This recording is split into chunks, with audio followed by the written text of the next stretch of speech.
नमस्कार, मैं हूं प्रियंका और आप देख रहे हैं राष्ट्रीय जगत विजन न्यूज।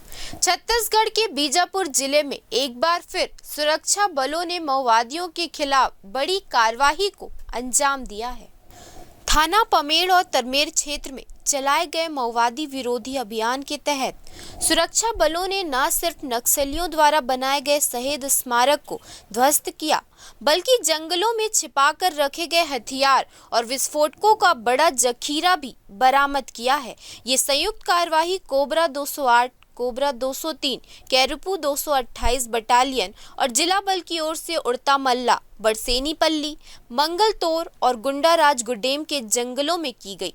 उड़ता मल्ला के जंगलों में नक्सलियों द्वारा बनाए गए स्थायी स्मारक को ध्वस्त कर दिया गया है। वहीं दूसरी ओर थाना तरमेर क्षेत्र में कोटमपल्ली के जंगलों में सुरक्षा बलों की टीम को महत्वपूर्ण कामयाबी हाथ लगी है। छत्तीसगढ़ पुलिस और सीआरपीएफ की 170वीं बटालियन ने सघन सर्चिंग अभियान चलाते हुए चट्टानों के बीच छिपा कर रखे गए हथियार, विस्फोटक और नक्सली सामग्री को जब्त किया है। इस ऑपरेशन के दौरान माओवादियों के अस्थायी कैंप और ट्रेनिंग कैंप को भी ध्वस्त कर दिया गया। सुरक्षा बलों के इस कार्रवाई को माओवादी नेटवर्क को कमजोर करने की दिशा में एक बड़ी सफलता मानी जा रही है। फिलहाल इस खबर में इतना ही। देश प्रदेश के खबरों से अपडेटेड रहने के लिए हमारे चैनल को सब्सक्राइब करें और नए खबरों के नोटिफिकेशन के लिए बेल आइकॉन जरूर दबाएं। नमस्कार।